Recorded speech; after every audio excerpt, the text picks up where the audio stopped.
first launched, Anthropic quickly issued a demand letter that was pushing for a name change to reduce association with Claude. Not long after, OpenAI stepped in and inquired OpenClaw's rights and operations. Then Anthropic responded in the most Anthropic way possible. Instead of fighting directly, they shipped their own OpenClaw competitor.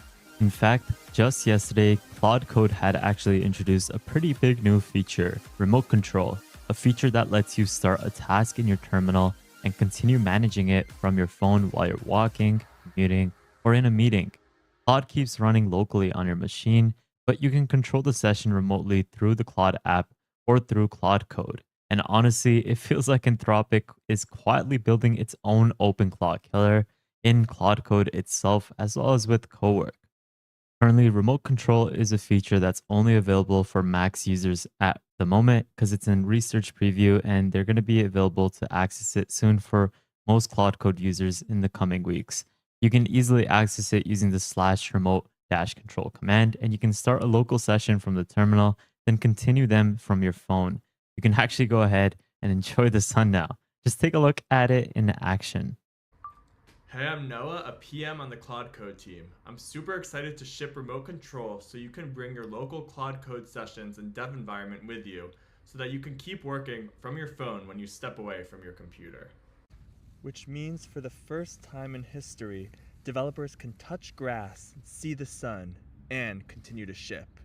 Your local environments stay connected and your MCP servers keep running. You just don't have to be at your desk. Before we get started, allow me to introduce today's video sponsor, Mammoth AI. For developers, one of the biggest pains is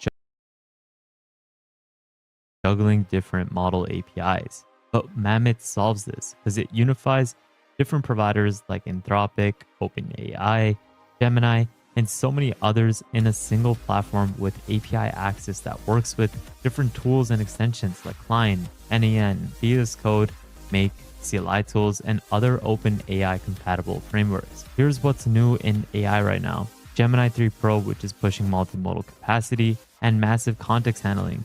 We have the GPT-5 series, which is dominating complex reasoning and agentic backend tasks. We also have the new Anthropic Claude models, which deliver serious coding and agentic capabilities, and new models and no extra with frame AI. They were brand new. The reality is, we've already had computers large non-AI Mammoth. Also, just a quick rant on OpenClaw. It's a solid framework, don't get me wrong, but it has exploded mainly because large non-AI tech YouTubers suddenly started showcasing automated computer workflows as if they were brand new. The reality is, we've already had systems like this in place for a couple of years now. Projects like Agent Zero, Lemon, and so many others were already automating complex workflows long before OpenClaw went viral. So, in my opinion, OpenClaw isn't revolutionary. The hype, I get it. It's able to do a lot of things, and they're continuously shipping new features, which I really love. But hype usually fades fast when major AI labs start integrating the same sort of capabilities directly into their own core products. But nonetheless, it's open source, and that is obviously a huge gain on these new big AI labs. But back to Anthropic, they didn't just stop there with the release of remote control, because they also released another feature that's targeting OpenClaw's style of cron jobs and automation workflows. Because inside Cowork now, Claude is going to be able to support scheduled tasks. This means Claude can automatically run recurring workflows like daily morning briefing. You can have it work on weekly spreadsheet updates and provide that brief automation to you. You can even have it work on team presentations, ongoing operational automations, and a lot of other things. There's no external automation layer required, and that is something that they just dropped today. And it gets even bigger because Anthropic is also introducing various sorts of plugins, giving Cowork domain expertise across design, engineering, operations, and so much more. Plus, there's a brand new customized tab in the Cowork sidebar where you can have it act as a central hub to manage plugins, skills, connections, and integrations. Now, just an FYI, anyone with a paid tier can access the new schedule tasks. And it's really simple. You can just request it to schedule something like every morning at 8 a.m.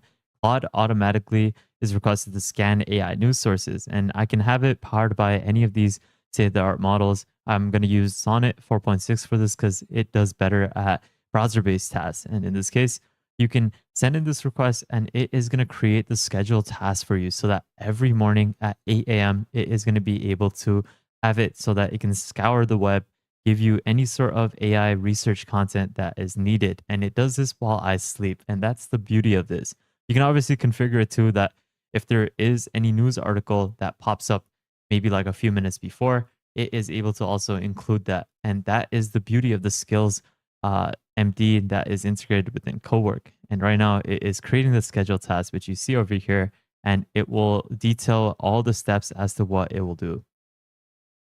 So I'm just quickly requesting it to run this schedule right now because I am not going to wait till 8 a.m. to showcase this demo, but you can see that it's going to scan AI news from different sources, different verified sources. And obviously you can request it specifically the sources that you want it to scour, like my YouTube channel, for example. You can also have it summarize the 3 to 5 biggest AI releases, model launches, etc., pulling the top 5 trending repos on GitHub, as well as generating 5 YouTube video ideas based on what's trending. This is more tailored to me, but you can see right now that it is working on the scheduled task. On the right-hand panel, it will also showcase the progress of this task. And obviously, if you're running this as a scheduled task, it is something that will provide you all of the research that you had requested. It will essentially do it autonomously without any sort of instructions that you give it. And the best part is that these are things that you can control from your phone as well, which is why I had said that this is the OpenClaw killer. And in a markdown, it has finished the daily AI recap, the top stories, as well as the hottest GitHub repo and the top video ideas. Now, this is where it has also given me the sources, but let's take a look at this MD. It has broken down all of the most important news articles for February 26th. It has listed all of the trending repos as well. You can see that it has listed 10 different repos as well as YouTube ideas. And this is just a simple, short little task that I can schedule. So rather than me using something like, I don't know, like Make, for example, to automate certain things, I can just have Claude Code, a tool that can essentially do almost anything for you now, can be essentially instructed to automate various sorts of tasks for you at a cheaper cost, I would say. If you want the best AI tools, workflows, and drops before everyone else, join my free newsletter with the link in the description below, which is completely free. And what's funny is that a lot of other companies and enterprise focuses are shifting to this new automation focus of having AI custom agents work as a team that can automate things for you and never sleep. Because just yesterday, Notion had introduced custom agents that are autonomous AI agents built for Notion teams. And it's for anyone to easily request them to do any sort of job based off a trigger or off of a schedule. Similarly, Perplexity had introduced the computer update, and essentially it is something that unifies every current AI capability into their Perplexity system that can research, design, code, deploy. It's like that general AI agent framework that we saw with like Manus, but in a more refined way. But what I'm trying to say is that most of these companies are now trying to replicate what OpenClaw is doing due to the success that a lot of people saw from the OpenClaw framework. And obviously, Claude, as well as other labs like OpenAI, are slowly working on implementing these new updates to provide automations locally for people to use on a day-to-day basis. If you like this video and would love to support the channel, you can consider donating to my channel through the Super Thanks option below, or you can consider joining our private Discord. I created a CLI that is just as smart, if not better, than Codex, OpenAI Codex, and Google Gemini CLI. I am telling you, this is amazing. We've entered a new era. I'm going to tell you exactly how you can get it. I'm going to tell you all about it, the features. Just stick with me to the end of the video. This is gigantic news, okay? Let me just go ahead and get started. So, I created Kiyomi version 7, your AI, your machine, your rules. I looked at the pain points that we all have with our CLIs and what we wanted. Looked at the pain points, you know, with things like OpenClaw, all that stuff. You already know. You're a subscriber. You already know about Kiyomi. Let's just go ahead and get into it and stop all that chitter chatter. All right. This is the personal AI assistant that runs 100% on your computer, Mac and Windows, and it's one subscription. There's no extras needed. So all of you all who used to, buy Kiyomi in the past, my customers, and you had to come with your, OpenAI or your Codex or your Claude, no more. One subscription, okay? No more. You just tell me you just pay for Kiyomi because Kiyomi is just as good as Codex and Gemini. 14 built-in tools, 4 interfaces. This is 100% local, okay? I made it on my own, man. I'm telling you. Let me just go ahead and get into it. Every AI tool on the market has the same problems. Your data gets sent to the cloud. You've got zero control. You need a subscription on top of another subscription to use them. Oh, man, okay. So I'm already paying for OpenAI. Now I got to pay an extra amount of money to get Kiyomi or to get OpenClaw or to get whatever. No, man. We're stopping all that, okay? I'm about to give you something. Just tell me you just pay for Kiyomi because Kiyomi is just as good as Codex and Gemini. They can't actually do anything on your machine, just chat. Like when people get the free tier of Gemini, yeah, it's good. It can make you some cool stuff on Nail Banana, but can it really? Are you going to trust it to make a program for you, to make an app for you? I think not. No scheduling, no automation, no real workflow. Kiyomi does everything differently. Runs 100% on your computer, so your data never leaves your machine. It's one subscription. That's it. No separate AI accounts needed. Again, this is a big change from past versions of Kiyomi where you had to get the CLI of the other companies and you had to bring it's over with, okay? Kiyomi can stand on her own. Don't worry, I'm going to show you. I already went over the tools. I already went over how to schedule tasks. It can spawn agents. We got agent mode. It can automate your entire workflow. Again, y'all, my whole business, this whole thing, RMDW LLC, runs off of Kiyomi. All right? If you want to look for somebody who's testing it out, I'm the test case, okay? Let me go ahead. Let me continue because I ain't going to waste a lot of people's time because we want to get to it, Here's the built-in tools, and these aren't plugins, these are native. I built them within, and here's my thought process, because I would look at the holes that I had when I was working with these CLIs, and I said, what do I need? Because chances are, what I need is what you need. So, this is what it has. You can read and write and edit files. You can search files and content. It remembers you. You can do cron jobs. You can execute commands. You can browse and preview URLs. Spawn background agents, and it's got MCP extensions. I actually added that earlier today. And again, you know, look, if you get in and you say, oh, Richard, it's not working exactly like how I said it was going to work. Well, everything has bugs, but I'm telling you, I've tested this pretty well myself, and it ain't too many bugs. I tested the Mac and the Windows, okay? It's kind of fire, all right?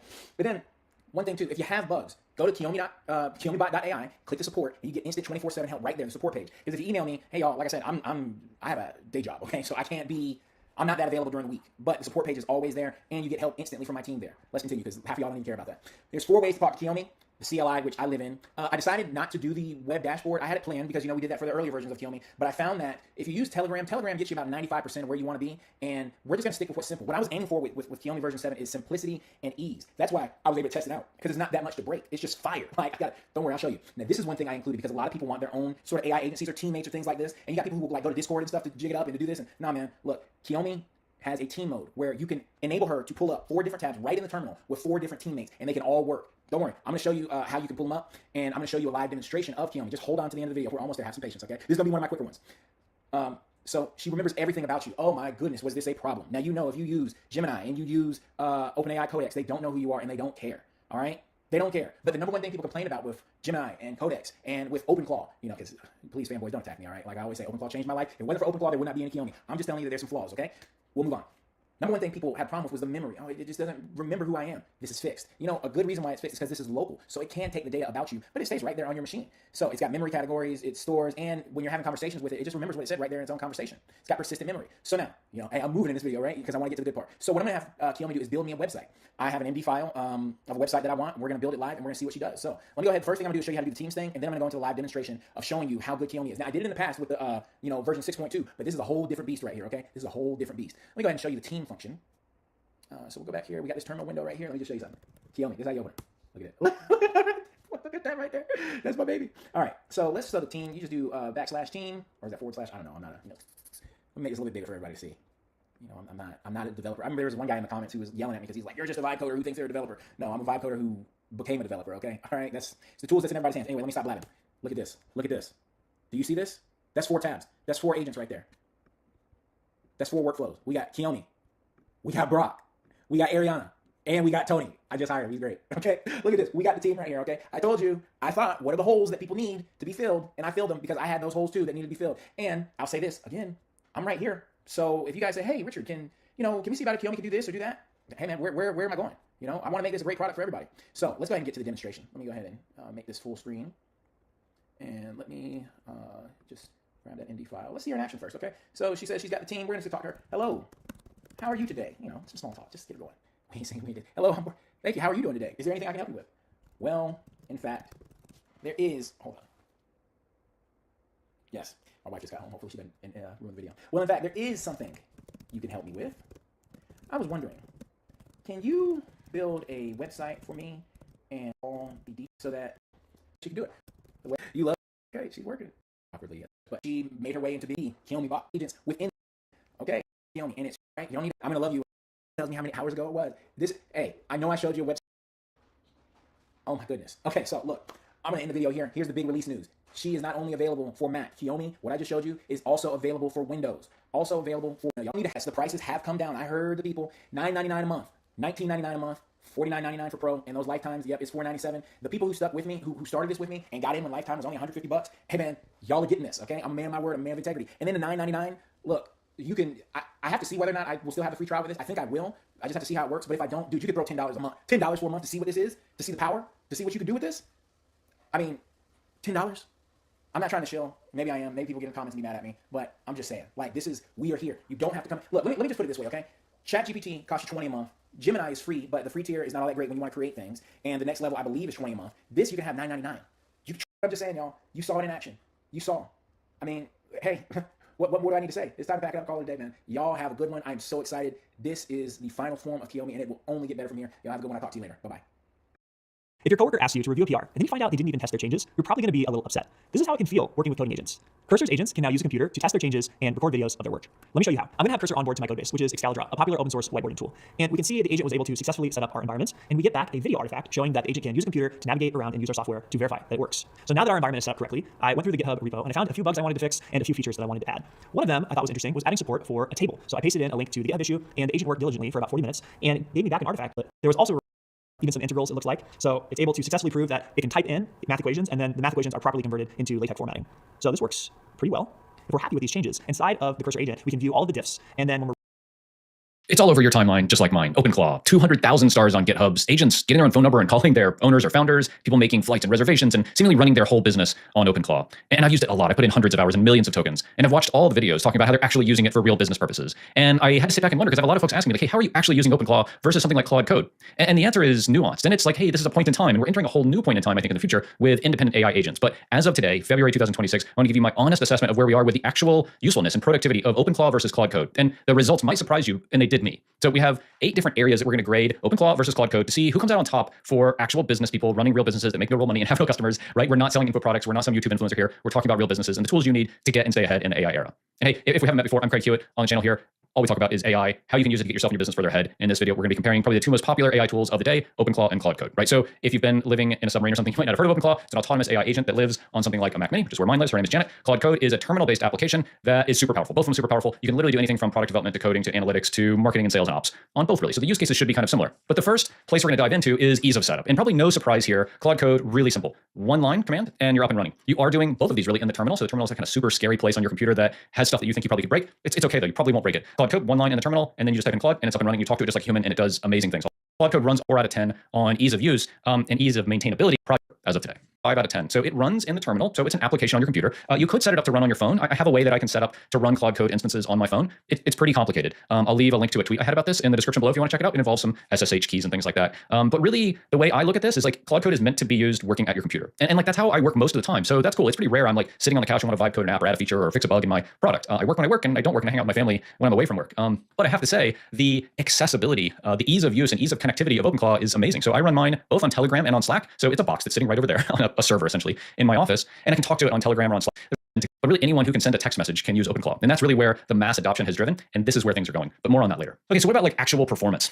This was pretty close. And I was kind of surprised because OpenClaw actually does get a lot of really amazing things done, but kind of in a different way. I think if you're looking at like doing product development or developing really intense, big, robust marketing tasks, I would want to go with Claude Code because it's not just a one shot like, hey, write me an email sequence from my company. That's just not what I would do with Claude Code. I would want to give it a bunch of context and see a bunch of files and give it a bunch of examples. It's a more involved process. And I kind of want it to be. With OpenClaw, it might just be, hey, take a look at this tweet and write me an email about this. Or draw me a pretty picture every morning. Or book me a flight to Paris with my family this summer, right? So you can see kind of the use cases and real tasks that you would use it for. I did a whole video about this. I'll link it in the description below where you can just search for it on the channel. OpenClaw definitely is a personal assistant. Again, as of today, and I'll talk about where I think this is all going in just a minute. But I think as of today, and again, like I've watched all the videos. I go to the gym and I just watch YouTube or listen to YouTube all about this stuff all day, every day, not all day, every day, right? So I'm using it and I'm as plugged in as you can be. And I don't see anyone doing massive real work with OpenClaw. And if you are that person and I'm wrong, drop a comment in below. I'd love to be proven wrong. I'm looking for more ways to use OpenClaw actively in my business because I do think this kind of 24/7 always on agent is the future. Okay, what about security? Not surprising here, right? OpenClaw, massive security risk if you don't configure it, right? There's some pretty simple things you can do to lock it down. The reason I run mine on my Mac Mini is that's more secure than a DigitalOcean droplet or a server out on the internet that a bunch of people can access to. It's also on a residential IP address, so the usefulness of this is probably a little higher than coming from a DigitalOcean IP address. It does have access by design, right? It's not a slam light. By design, it has access to everything on that machine. And that's why you don't install it on your main computer because like literally you could just delete everything if it decides to. But again, that's by design, but it is a security risk. Claude Code, on the other hand, sandbox generally to a folder that you're working in. You have to explicitly give it access to other things. And Codex, if you're doing kind of heavy product development, very similar, very much kind of lives in its own box and has to ask you for permission to do things elsewhere. Okay, what about like access and reach? Not surprisingly here, this is the big one. And this is the big one for me, and again, kind of where I think things are going. OpenClaw, 24/7, always on, sits there, never dies, text it 2 o'clock in the morning, it goes and does stuff. You can set it to automatically do things like a cron, like a scheduled job, or you can just say like, hey, go do this thing, please. And I'm on my phone and bring it back to me and put it in a folder on my computer. When I get there, I'll review it. Claude Code, on the other hand, like you have to be sitting at your computer, again, for like 90% of people and use cases. If you want to bridge between these two, I would actually check out Manus, Manus.im, acquired by Facebook or Meta a couple months ago, is kind of the agentic solution I go to when I'm on the go because it has kind of perfect portability between web and mobile. So it's running in the browser all the time, whereas Claude Code and OpenClaw running on servers in the command line in the terminal. So that's kind of the spectrum, I guess, of always on and accessibility and continuity between platforms. Cost is a big one, right? I was talking to my Claude Code earlier today about costs in my business. And it's like, hey, what are you spending all this money on AI stuff for? And I was like, well, hey, like it makes me like 5 times more productive. So I think pretty much anything I spend money on AI is worth it. But cost is definitely something we have to think about, especially if we consider the trajectory. But you cannot use your Anthropic subscription plan with OpenClaw. So you got to use tokens. And previous to this kind of announcement by OpenAI, you had to use kind of API-based tokens, and that got super expensive. So this one's not like a simpleness and access to the right tools and stuff. So the stuff you see on YouTube where it's doing all this amazing stuff is not reality for most folks, I'll just tell you. And I feel like I'm pretty advanced with how I use my OpenClaw, and it's nowhere near as powerful as Claude Code is for me today and actually doing things for my business. And so what about the future? I think that the thing that we have proven, or I've kind of proven to myself, is OpenClaw has kind of shown the future. They've shown the direction of where all this is going, that always on, 24/7, proactive AI agent is what's going to happen. I do think Anthropic will develop their own version of this. It will be on their platform, super secure. It'll be available and ready for the enterprise, which is where you see, they're going anyhow. OpenClaw and really ChatGPT in general is more of a consumer product, I think. Anthropic and Claude Code, Claude Co-work, meant for businesses. And so they're going to build an agent platform like OpenClaw for businesses. But no doubt, Peter Steinberger and OpenClaw have proven to us that, hey, we need this always on 24/7, proactive, super responsive, available via Telegram or WhatsApp or Slack on my phone kind of agent. And huge kudos to him. I mean, solo guy, open source, knocking it out of the park, probably got acquired for $1 billion. Amazing story. It's absolutely the future. Claude Code is an amazing tool. And 2 months ago, I would have told you something like this is the future. We just keep stair-stepping our way towards what is eventually going to be the new reality for us all. Okay, and so the verdict here, you would have seen the kind of running tally along is pretty close, actually. 62 points to 52 points. So ease of setup, Claude Code gets a 9, OpenClaw gets a 4. Accessibility, Claude Code gets a 5, OpenClaw gets a 9. Always on, just text it, right? Performance, Claude Code gets an 8, OpenClaw gets a 7. Security, Claude Code gets a 9, OpenClaw gets a 3. This is really the biggest difference here. Reach, Claude Code gets a 5, OpenClaw gets a 9. Cost, Claude Code gets an 8, and OpenClaw gets a 5, but this one's changing quickly, and it might just be the other way around here soon if OpenAI makes it basically free for everyone, which I think they might. ROI, Claude Code has just proven to me more times that it's really useful, so it gets a 9. OpenClaw, I'm just not finding massively impactful use cases for it yet, outside of kind of trivial things, honestly. And then like the future, they're both amazing, but a slight nod to OpenClaw here. And so, where OpenClaw wins, accessibility, reach, the future, and that's really significant. Where Claude Code wins for today, ease of setup, security, and ROI. And so, what does this mean for you? What do you take away from this and go do in your business? And to me, the answer is both. You need to be aware of both of these technologies. You need to be using Claude Code and Codex to do real work on your business right now, and you need to be playing around with OpenClaw. So you're sitting there on the couch watching a basketball game, fire up your OpenClaw and start playing around with it, improve its memory, give it access to some more tools, have it do maybe one extra. 6 months ago, we were comparing which model was better for tap complete. Today, we have AI models and tools that allow us to churn out full-on applications without writing a single line of code. Today, I'm going to be comparing the two big dogs, Codex and Claude Code, and we're going to see which one is better. In particular, we're going to compare the models, the UI, the integrations, how I use it, and my verdict. Which one I think is better. It's going to be a fun video. And right at the very end, I'm also going to share with you which one I use more. The answer will surprise you, but you know what's more surprising? How good the sponsor of today's video is. Oh my goodness, I didn't even see you. My apologies. I'm just having chips and salsa while one of my favorite AI code reviewers, GrepTile, fixes my PR. And would you look at that? I got a confidence score of 5 out of 5. I'm going to show you how I use GrepTile to automate my PR. And basically with GrepLoop, which is my favorite, so you can use this with Claude Code. It's reviewing the PR. It checked all the areas which is and is ready to merge. If you're pushing a lot of code, whether you're using and automate your PR review process, all and then we have Opus 4.6 on another. Essentially, when you're picking between Codex and Claude Code, a huge chunk of the decision actually lies on the model. Which model do you prefer to use? Now, I've started to notice a good chunk of engineers are actually fans of the 5.3 Codex model, but there are also a lot of engineers that enjoy Opus 4.6. And after using both of these models like a lot, I've come to realize they are two different models. They're both good, but the vibe is completely different. Codex is like a European, very methodical, slow, asks a lot of questions. You ever been to Europe? They're all in the cafes, they're vibing, they're taking their time, they're drinking their espresso, they're smoking a cigarette. You shouldn't smoke, it's bad for you. But that's the vibe that 5.3 Codex gives. Now, I know they have Spark, which is their fast model, but Codex in general is a slow model. It's very methodical. It will ask you a lot of questions. Run plan mode with Codex. It will take its time. And there is a use case for that. That is important. Opus 4.5 is like an American. It's like an F-150 Ram truck. It's fast, it's aggressive. It will make assumptions for you. Now, there are times those assumptions are correct, and there are times those assumptions are completely wrong, and it will continue going down the wrong path. It's very aggressive. It will sort of do things it's not told to do, but I will say compared to the old Claude model, I believe it was 3.1, its assumptions are a lot more smarter. Now, which model do I prefer? I'll tell you this. I use both. For GPT 5.3 Codex, especially when I'm using Codex, if you click the drop-down selection, let's say I'm selecting 5.3 Codex, there are these different reasoning levels, low, medium, high, and extra high. Now, I'll be honest, for the most part, I'm either using extra high or medium. I've never really used high or low.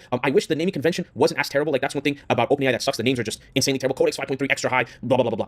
But whenever I'm doing, let's say, a big refactor, or I want to remove a large piece of code, or I want to, change the architecture of a code base, I'm calling on 5.3 Codex. And whenever I'm doing like I'm going back and forth with the model, like I'm building out a project, I'm using 4.6. Now, I can't tell you one is better than the other, because I've had times where 4.6 has proved the bet, and same thing with 5.3. And I've had 5.3 fix Opus's mistakes, and I've had Opus fix GPT 5.3 Codex's mistakes. It really is all about vibes. If you have the opportunity to use both, I think there's value in having both, having access to both. But obviously, the subscription costs money. I would suggest trying out each one in a 2-week time interval, see which one you like, and sticking with that. If you can afford both, I would highly recommend both. They're just two very different models. So number 2, let's talk about UI. First, let's go over Codex. Codex does not show you the code at all. Now, you can see you have access to a terminal. You can see the diffs of their uncommitted changes, right? I like how projects are structured, right? So I have 3 projects here, and each project has a thread, a separate thread, and I can work on a separate feature. I can do a refactor here. I can also create a new branch, switch branches, use different models. I can open in with the UI of Codex. It almost incentivizes me to work on multiple projects, right? It either incentivizes me to work on multiple projects while I'm using it, or I'll have like 1 or 2 big features running and I'm just leaving it, right? I'm not even on it 24/7, right? It works on your terminal. Now, the cool thing about this is I can use it in VS Code, I can use it in Cursor, I use it with Ghost, you can use it with whatever terminal wrapper, you can use it wherever. But truthfully, when you compare it to Codex, it's 2 different user experiences, right? Now, I will say the terminal does feel like a place where I would like to continuously work, meaning when I'm using Opus 4.6, I'm not usually letting it run one large task and leaving, right? If I'm using Claude Code, multiple projects, so let's say I'm working on Biscuit, it takes its time and for good reason. The quality of code you get from Codex sometimes is better than Opus. This comes down to preference. Which do you prefer? Personally, for continuous work, work, I'm going to use Claude Code. But if I want to fire off some feature changes and I want to leave, I'm going to use Codex. Next up, integrations. With Codex, you have a couple. First of all, they have like the skills directory. So these skills are installed in all my projects, which is fantastic, right? There's a couple recommended ones as well, like Jupyter Notebook or Render Deploy. I have Cloudflare Deploy installed and then Linear installed. So I can install their already pre-configured skills, or I can create a new one using their skill creator, which is pretty awesome. They also have automations, and basically these are things that can run on a daily, weekly, whatever basis. Like let's say, for example, you wanted to review all your open PRs and do a code review, right? Or you wanted to review for merge conflicts or whatever. There are a lot of cool things that you can do with automations. For example, I have a daily bug scan that runs. It's going to look for a bug and it's going to present a fix. You can see here, it scans some of my PRs, it reviewed the auth session setup, layout animation change, interactive walkthrough, admin spin, and then says no concrete bug evidence or failing signals surface, right? This is another cool feature Codex has. And obviously, like the many tools, there's MCP support. I can use work trees. I can set up a cloud environment so like it can run on the cloud so I can turn off my computer and go about my lovely day. You can even personalize and tailor Codex to your liking using custom instructions. Now, Claude Code has a full plugin system, right? There are different types of plugins that you can install. Some developed by Anthropic, others by people. You can also set up skills. You can also set up a Claude.md. Now, one thing that I've realized with Anthropic is they definitely seem to be separating themselves and not really in the collaboration mode with other providers. For example, I don't think, correct me if I'm wrong, but I don't think Claude Code works with agent.md files. You need to have a Claude.md file. So there is this thing where when you're using Claude Code and Anthropic, you're sort of locked in their ecosystem. It's the same thing with Codex. Don't get me wrong, I can't use any other model with Codex, but I'm just telling you the public perception. It feels like Claude Code and Anthropic are a little bit more closed off than OpenAI, but optics is optics, PR is PR. At the end of the day, if you want to use any model with your tools, you're probably going to use something like OpenCode or Cursor. Codex and Claude Code have a plethora of integrations, plugins, you can set up skills and all that, those cool things. Now, how I use both Claude Code and Codex. I shared this earlier, but I just want to refine everything I said. Claude Code is my driver, meaning, let's say I wanted to build an application that allows businesses to deploy voice agents. I did so recently. I'm going to be using Claude Code to build out, to scaffold the project, to build out the landing page, to build out the pages, to build out the features, to build out the APIs, right? And I have this great workflow with Ghosty. Ghosty is my terminal of choice, where I can like run the project here, and then I can set up Vim if I want to review the code and all that type of stuff. Like I have this sick workflow that I'm very comfortable with hotkeys and all this stuff using Ghosty, and Claude Code almost sometimes feels like an editor for me, and it naturally makes me want to work on the application continuously. Versus Codex,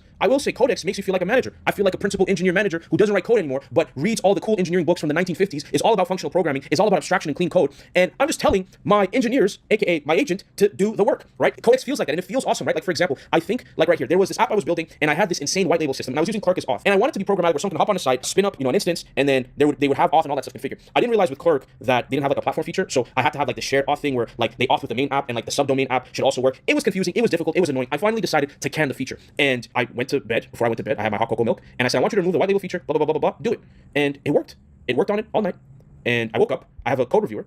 I told it to address the comments. I gave it access. It implemented some fixes. Again, this took a bit of time, and then I gave it feedback. It addressed the feedback, made the changes. I gave it more feedback, addressed the changes. Kept going back and forth. Mind you, like I'm gone. Like I tell it what to do, and I'm gone. I got a job, I got a family, I'm gone. And then when it's finally done, I review the code, build passes, it works, I merge it. This was done throughout a couple of hours, but I wasn't on Codex the whole time. I'd let it run, and then I'd come back. This is almost the incentive I get when using Codex. Now, this just might be me. You might be someone who's on it 24/7, but I give it these big responsibilities. I'll let it cook, we'll review, we'll let it cook, we'll review, and then when it's perfect, we'll merge. So it's almost like Codex versus Claude Code isn't really a thing because I'm using both, and I use both very much differently. Now, if I had to pick one, depending on my lifestyle and how I'm living and all that type of stuff, maybe I might inch towards Claude Code, but generally, I do like using Codex, right? There are certain things I prefer Codex for. So my verdict really is, I don't think one is better than the other. I think they're both different tools, they're both different models, the UI is completely different, it's meant to be used differently, at least for me. So it's not a Codex versus Claude Code, it's when do I use Codex and when do I use Claude Code. Now, here is an interesting point though. I've been using these two a lot, but the last couple of days, I went back to our very first love, ladies and gents. I've been using Cursor a lot. Like a lot. And in particular for this one project I've been working on for work. Now here's the thing, Codex's UI is sick, right? They're almost like telling you that you don't need to look at the code anymore. But you know who did it first, ladies and gentlemen? It was actually Cursor with their agent mode, their agent interface. It used to be a tab, now it's this weird setting that I'm not a fan, but it was Cursor who did it first. And I think it was a little too early because not a lot of people received it well, but I went back to it and I thoroughly enjoyed using it. Another thing I realized, I thoroughly enjoyed looking at code. Like I missed it. I missed looking at code, reviewing line by line. Heck, I even typed some. Isn't that crazy? I typed some code because I was working on 10-stack start stuff, and I'll be honest, the models are not that good with 10-stack start. So I dived in, I wrote some code, and it felt really nice. And if I wanted to use a specific model, guess what's so cool about Cursor? Like I have access to all the models. I want Opus Fast, I want Sonnet, I want Codex, high, extra high, low, medium, latte, Kimi, whatever it is, I can use whatever model. Now obviously, there is a difference with using Claude Code and Opus 4.6 versus with Cursor, but can I really tell the difference? No, not really. I've been building stuff that works, that's really fast, and that's really cool. So what do we get from this? All the tools are great.